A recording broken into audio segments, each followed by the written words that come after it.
पूज्य बहन श्री के चरणों में कोटि कोटि वंदन। बहन श्री बहन, एक जिज्ञासा है कि जैसे अपने को अनुभव नहीं हुआ है लेकिन स्वाध्याय करते हैं, चिंतन मनन करते हैं, तो यह कषाय की मंदता है, आत्म शांति नहीं। ऐसा भेद तो कर सकते हैं हम। माने अपने को अनुभव नहीं है तो कषाय की मंदता है, पर आप आत्म शांति नहीं कहेंगे इसको, तो ऐसा तो भेद हो सकता है ना। बहन श्री बहन कहते हैं कि भेद कर सकता है जो सच्चा आत्मार्थी हो, जिसे आत्मा ग्रहण करना है, वह भेद कर सकता है। यदि भेद पकड़ ना सके तो फिर उसकी दृष्टि बराबर नहीं है, क्योंकि जो भेद पकड़ नहीं सकता वह फिर मिथ्या कल्पना करके मंद कषाय में संतोष मान लेता है, आत्म शांति मान लेता है। लेकिन जिसे सच्ची ज़रूरत हो तो उसे मंद कषाय में संतोष नहीं लगता, बल्कि मंद कषाय में पुरुषार्थ और तीव्र हो जाता है और उग्र पुरुषार्थ हो जाता है। जब तक अंतर में वास्तविक शांति ना हो, अंतर से पृथकता हुई ना भासे, यदि और अंतर में आकुलता नष्ट ना हो, तब तक सच्ची शांति नहीं आती। तथापि यदि मंद कषाय में शांति मान ले तो उसे वास्तव में यथार्थ जिज्ञासा ही नहीं है। माने उसने मंद कषाय में अपने आप को क्या मान लिया? ये मान लिया कि मेरी कषाय का अभाव हो गया। वास्तव में वो कषाय का अभाव नहीं हुआ है, वो लेश्या का ऊपर नीचे होना हुआ है।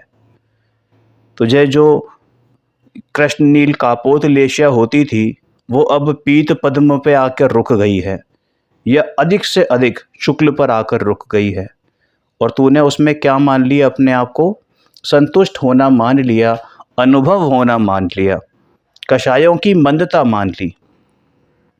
अब ये मंदता का मतलब अनंतानुबंधी का उपशम या क्षय नहीं समझ लेना। ये मंदता सिर्फ और सिर्फ लेश्या में आई है, परिणामों की तीव्रता से मंदता में आई है। कहाँ वो क्रोध आदि के परिणाम होते थे या तीव्र राग आदि के परिणाम होते थे, अब मंद क्रोध या मंद राग वादे परिणाम होते हैं, तो उसको वो क्या मान लेता है कि शांति मान लेता है। भाई वो सच्चा जिज्ञासु नहीं है, उसने अभी भेद विज्ञान सीखा नहीं है, भेद विज्ञान करा नहीं है। जिसे सच्ची जिज्ञासा हो वह कहीं भूल नहीं खाता और अटकता नहीं है। उसे मंद कषाय में संतोष आता ही नहीं। उसे ऐसा लगता है कि मुझे अभी कुछ प्राप्त हुआ ही नहीं, क्योंकि उसे मालूम है कि वास्तविक प्राप्ति क्या होती है। उसने आगम से जाना है, ठीक है, उसे प्रत्यक्ष अभी ज्ञान नहीं हुआ, प्रत्यक्ष अनुभव नहीं हुआ, लेकिन परोक्ष अनुभव तो हुआ है ना। माने उसने आगम से तो जाना है ना। भाई अंतर से जुदी दशा भासित होनी चाहिए, वह भासित नहीं होती। जुदी दशा आई नहीं, उसे संतोष आता ही नहीं है। जिसको जुदी दशा का मतलब समझते हैं, जुदी दशा माने वो कि अंतर में अपूर्व अनुभव हो, यानी जैसा अनुभव उसने आज तक कभी किया नहीं, और वो अनुभव कैसा कि जैसा आगम में सर्वज्ञों ने, श्री गुरु ने बताया वैसा ही अनुभव। हाँ, वस्तु तो ऐसी है, और उसने मंद कषाय में संतोष मान लिया। लेकिन ज्ञानी जीव, या कहें कि सच्चा जिज्ञासु, सच्चा मोक्ष मार्ग का मार्गी, अभी मोक्ष मार्गी नहीं है वो, लेकिन मोक्ष मार्ग का मार्गी जो है, ठीक है ना, वो यहाँ संतोष नहीं होता, संतुष्ट नहीं होता। क्योंकि यदि संतुष्ट हो जाए और थोड़े में बहुत मान ले तो फिर उसकी पुरुषार्थ की मर्यादा आ जाती है। सच्चे आत्मार्थी के पुरुषार्थ की मर्यादा आती ही नहीं है। मतलब ये कि पुरुषार्थ की मर्यादा का मतलब क्या? जब तक पुरुषार्थ का फल शुद्धोपयोग ना मिल जाए, और शुद्धोपयोग का फल केवल ज्ञान, माने केवल ज्ञान तक उसका पुरुषार्थ चलता है, जब तक उसे केवल ज्ञान प्रकट ना हो जाए। लेकिन दृष्टि केवल ज्ञान पर नहीं रहती, और ना ही दृष्टि में केवल ज्ञान नजर आता है। दृष्टि तो अपने आत्म स्वभाव पर, चैतन्य पर रहती है। उसे ऐसा लगता है कि अंतर में अभी करना बाकी है, अभी अंतर में से पलटकर जो शांति आनी चाहिए सो आई ही नहीं है। भले ही मंद कषाय हो, परंतु अंतर में कुछ भासित ही नहीं होता। भाई, शुद्धोपयोग राग की मंदता का नाम नहीं है, बल्कि राग के अभाव का नाम है। वीतरागता राग के अभाव का नाम है, राग की मंदता का नाम नहीं है। अंतर में भले ही थोड़ी सी शांति लगती हो, लेकिन आत्मा का कोई भिन्न स्वरूप भासित नहीं हुआ, इसलिए वह शांति यथार्थ शांति नहीं है। इस प्रकार सच्चा आत्मार्थी हो तो वह संतोष मानता ही नहीं है। समझ आई बात? जी। एक जिज्ञासा इसी से संबंधित, जैसे जिसे अनुभव हुआ हो वह भेद कर सकता है, आपने बताया, लेकिन जिसे अनुभव नहीं हुआ वह ऐसे ठगा नहीं जाएगा। उसे तो ऐसा लगेगा ना कि साक्षात अनुभव हो ही गया है, क्योंकि जिसे पहले अनुभव हुआ है उसे तो मालूम है कि अनुभव क्या होता है, लेकिन जिसे कभी अनुभव हुआ ही नहीं तो वो तो ठगा ही जाएगा इसमें। उसे तो ऐसा लगेगा कि साक्षात अनुभव हो गया इन मंद कषाय में। बेंचरी बहन कहते हैं कि सच्चे जिज्ञासु को मंद कषाय की शांति हो, तथापि अंतर में संतोष नहीं आता। अंतर में से जो आकुलता छूटनी चाहिए वह छूटी नहीं है, और अंतर में कुछ भासित नहीं होता, इसलिए सच्चा आत्मार्थी हो वह ठगा नहीं जाता। अरे, उसे तो यही लगता है कि अभी कहीं मेरी भूल है, कहीं ना कहीं कुछ गड़बड़ हो रही है। हाँ, इस पूरे प्रकरण में उसे उतावलापन नहीं होता। उत्कंठा अवश्य होती है, जिज्ञासा अवश्य बढ़ती है, लेकिन उतावलापन नहीं होता कि नहीं मुझे करना है, अभी क्यों नहीं हो रहा, क्यों नहीं हो रहा, ऐसे नहीं करता। अपनी गलती उसे मालूम है तो अपनी गलती को सुधारने का प्रयास करता है, पुरुषार्थ को उग्र बढ़ाता है। मुक्ति के मार्ग की जो बात श्री गुरु ने कही है, महापुरुषों ने कही है, गुरुदेव जो कहते हैं, शास्त्रों में जो आई है, वैसा प्रकार अंतर में लगता नहीं है, इसलिए उसे संतोष नहीं आता। बताया था ना अभी कि भाई आगम अनुसार जैसा वस्तु का स्वरूप भगवान ने बताया, वैसा वस्तु का स्वरूप मेरे अनुभव में आया है या नहीं आया है, इस बात का तो उसको स्वयं को पता लगता है ना, तभी तो अनुभव हुआ कहा जाएगा। अपने को अनुभव नहीं है, परंतु शास्त्र में पढ़ा हो, गुरु से स्वानुभूति एवं भेद ज्ञान की सब बातें सुनी हो, तदनुसार अंतर से उस प्रकार का उल्लास या शांति नहीं है, अथवा तो मार्ग यही है, ऐसा प्रबल निर्णय आना चाहिए। क्या कहा?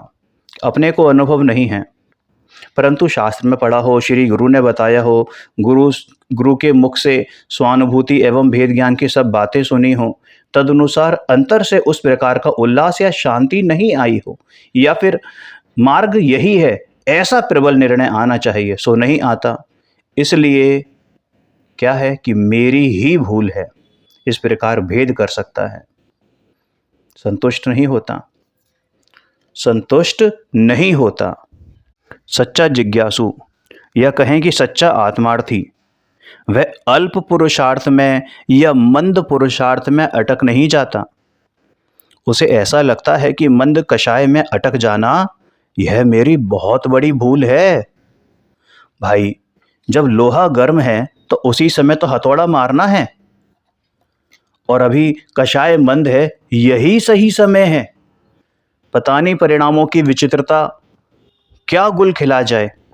अभी कषाय मंद है और यही सही समय है जब मुझे अपने पुरुषार्थ को उग्र करना है, अपनी तरफ, और अपने आप को सन्मुख करना है, स्वयं सन्मुख करना है।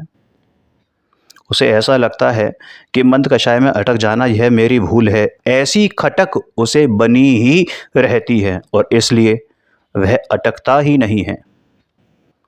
बाकी जिसे थोड़े में अधिक मान लेना हो, अथवा मैंने शीघ्र कर लिया, अरे आप तो कहते थे 6 महीने में करेंगे, मैंने तो अभी कर लिया। समझ लो ये कल्पना है और वो कल्पना में ही संतुष्ट हो गया है, संतुष्ट हो गया है, वो मंद कषाय में ही संतुष्ट हो गया है। अभी सम्यक तो बहुत दूर है उससे। लेकिन जो सच्चा शोधक है, शोधक मतलब रिसर्चर है, जिसने बहुत अच्छी तरह से रिसर्च एंड डेवलपमेंट R&D करी है ना, शोध कार्य किया है। शोध किसका? पुस्तकों का नहीं, अपना शोध किया है। जिसे आत्म कार्य ही करना है, आत्मा का ही प्रयोजन है, वह किसी को दिखाने के लिए या झूठ मूठ मनाने के लिए ऐसा नहीं करता। वो सच्चा पुरुषार्थ करता है। मुझे तो अपने आत्महित के लिए करना है।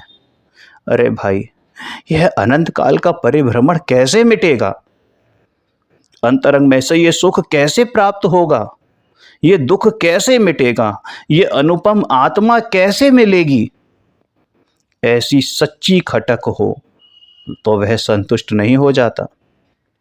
लेकिन जिसे बाहर में मुझे कुछ कर दिखाने का है, बाहर में कुछ कर दिखाने का है, मुझे उसको जवाब देना है, फलाने को जवाब देना है, फलाने को दिखाना है, ऐसा जिसके अंतर में प्रयोजन है, तो वह संतुष्ट हो जाता है और वास्तव में वह मिथ्या दृष्टि ही रह जाता है।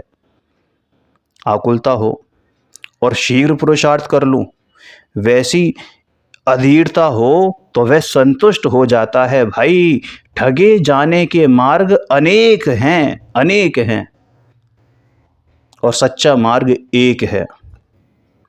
जिज्ञासा होने के बाद कैसे भी करके कार्य ना होता हो और अल्प पुरुषार्थ करके मुझे हो गया, ऐसी कल्पना कर ले तो वह कोई मार्ग नहीं है, सच्चा मार्ग नहीं है। मंद कषाय में भले ही उसे शांति लगे, लेकिन वास्तव में वो शांति नहीं है, क्योंकि अभी पर से एकत्व बुद्धि टूटी नहीं है, गे बुद्धि टूटी नहीं है, गे आसक्ति छूटी नहीं है।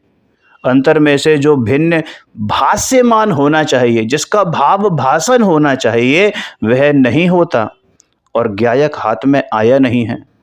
तो उस ओर जाने के लिए यथार्थ मार्ग नहीं मिला है। विकल्प मंद हो जाएं तो ऐसा लगता है कि मानो विकल्प छूट गए हैं। होता है ना, अपने साथ भी आप देखो, होता है हमारे साथ भी ऐसा। थोड़ा सा ज़्यादा स्वाध्याय कर लें, चिंतन मनन कर लेना, और फिर विकल्प थोड़े से मंद होने लगें। विकल्प कौन से? आत्म संबंधी नहीं, बाहर के विकल्प अगर मंद होने लगें तो हम अपने आप को क्या मान लेते हैं? निर्विकल्प मान लेते हैं। ये सबसे बड़ी ठगंत विद्या है। अंतर में यदि सूक्ष्मता से देखें तो विकल्प मंद हुए हैं, उनसे पृथक नहीं हुआ है। माने आत्म संबंधी विकल्प या स्वाध्याय के विकल्प को तो ये विकल्प गिनता ही नहीं है। वो विकल्प किसको गिनता है कि बीवी बच्चों में विकल्प जा रहा है, व्यापार आदि में विकल्प जा रहा है, घर मकान दुकान में विकल्प जा रहा है, शरीर में विकल्प जा रहा है, या किसी के प्रति राग द्वेष नहीं होना है तो उसको विकल्प मान लेता है। लेकिन भाई, जो तूने आत्म संबंधी विकल्प है, जो तू मैं आत्मा हूं, मैं शुद्धात्मा हूं, ये विकल्प हैं, इसको तूने विकल्प माना ही नहीं। कितना विकल्प करते हो दिन में कि मैं मनुष्य हूं, इस बात को याद रखने के लिए कितनी बार विकल्प आता है? ये मैं पुरुष या मैं स्त्री हूं, कितनी बार विकल्प आता है? नहीं आता ना। क्यों नहीं आता? क्योंकि उसकी तरफ श्रद्धा निर्विकल्प है। तो जब ये श्रद्धा निर्विकल्प हो जाए कि मैं आत्मा हूं, इसका मुझे विकल्प ना करना पड़े, मैं इस शरीर से भिन्न आत्मा हूं, इसका विकल्प ना करना पड़े, मैं इस रागादि से भिन्न आत्मा हूं, इसका विकल्प ना करना पड़े, और जब आत्मा में वैसा आत्मा मुझे ज्ञान में आए, वैसा आत्मा भासित हो जैसा आत्मा भगवान ने बताया है, सर्वज्ञों ने, श्री गुरु ने, है ना, ज्ञानियों ने, विद्वानों ने, गुरुदेव ने बताया है, शास्त्रों में, आगम में जैसा आत्मा बताया है, वैसा ही आत्मा मुझे भासित हो तो बात है। अदरवाइज तो अभी बाहर में अटका हुआ है, बहुत काम करना बाकी है, संतुष्ट नहीं होता आत्मार्थी। आत्मा के अस्तित्व के ग्रहण पूर्वक शांति प्रकट होनी चाहिए, लेकिन वह अभी प्रकट हुई ही नहीं है। और उसके साथ जो विकल्प हैं वो छूटने चाहिए, वो किंचित भी छूटे नहीं हैं, इसलिए मार्ग उसके हाथ नहीं आया है। हाँ, ये विकल्प होंगे, जो आत्मार्थी होगा उसको ये विकल्प होंगे रास्ते में। भाई अगर तुम दिल्ली से आगरा आओ तो तुम्हें फरीदाबाद क्रॉस करना ही पड़ेगा, मथुरा क्रॉस करना ही पड़ेगा। लेकिन कोई फरीदाबाद पहुंचकर संतुष्ट हो जाए या मथुरा पहुंचकर संतुष्ट हो जाए कि नहीं साहब हम तो आगरा आ गए, देखो हमें यहाँ से हमने मथुरा के पेड़े दिखाई दे रहे हैं, या हमें वहाँ से देखो दूर आगरा के लोग भी दिखाई देने लगे हैं। तो भाई वो आगरा के लोग दिखाई देने का मतलब आगरा हो गया क्या? समझ में आ गई ना बात? तो जब तक आत्मा समझ में न आए, भाष्यमान, क्या भाष्यमान का भाषण ना हो जाए, भाषण ना हो जाए, अनुभव ना हो जाए, तब तक ये विकल्प ही रहने वाले हैं। मार्ग अभी हाथ में लगा नहीं है। सच्चा आत्मार्थी मथुरा में रहकर संतुष्ट नहीं होता। जैसे आगरा आना है तो सच्चा आत्मार्थी इन विकल्पों में संतुष्ट नहीं होता, क्योंकि अंतर में आत्मा भाष्यमान होकर और यह आत्मा और यह मेरा स्वरूप जैसा है माने जैसा भगवान ने बताया, श्री गुरु ने बताया वैसा आना चाहिए, सो नहीं आता। इसलिए वह अभी संतुष्ट नहीं हुआ है, अटकता नहीं है वहाँ पर। यह मार्ग किसी को दिखाने का नहीं है, ऐसा उसे अंतर में आना चाहिए। आत्मार्थी की दृष्टि अंतर में ही फिरा करती है। यह तो मेरे लिए ही है, यह किसी और के लिए है ही नहीं। समझ में आया? यह तो मेरे लिए ही है, यह कहाँ किसी और के लिए है। यदि मैं कहीं अटक गया तो अनंत जन्म मरण फिर से खड़े हैं। इस प्रकार वह भव भीरु है। भव भीरु का मतलब भयभीत मत समझ लेना। भव भीरु मतलब उसे इस बात का तो डर है कि ये भव निकल गया तो क्या होगा, फिर अनंत संसार खड़ा है। लेकिन वो ये वाला भय नहीं है कि इस भव से निकला तो फिर मुझे नरक जाना पड़ेगा या निगोद जाना पड़ेगा। ये सोचकर वो आत्म पुरुषार्थ नहीं करता है। उसको पुरुषार्थ इस प्रकार करना है कि भाई ये मनुष्य भव मुझे मिला है तो भव का अभाव करने के लिए मिला है। समझ में आया? जी बहन, श्री बहन, बहुत बहुत उपकार, कोटि कोटि वंदन, चरण वंदन।